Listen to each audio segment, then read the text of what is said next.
Every year at auto shows around the world, car makers introduce dozens of new cars.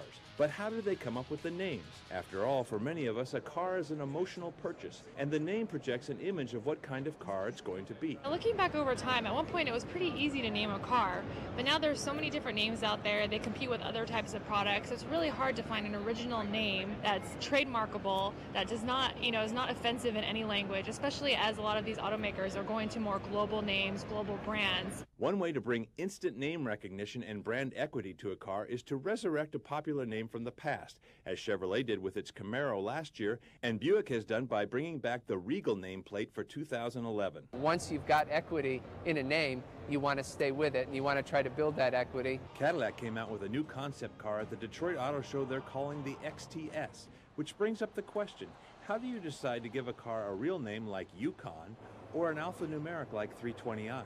If you're in a mainstream brand, it's likely that you're going to want to pick a noun name for your car. Equinox, Mustang, Corolla, these would be examples. And if you ask people what they drive, they're typically going to come back and tell you that brand. When you get into luxury cars, whether it's a Mercedes E350 or a Cadillac SRX, pretty much they always come back with an answer that is the make-level brand. I drive a Cadillac or I drive a BMW.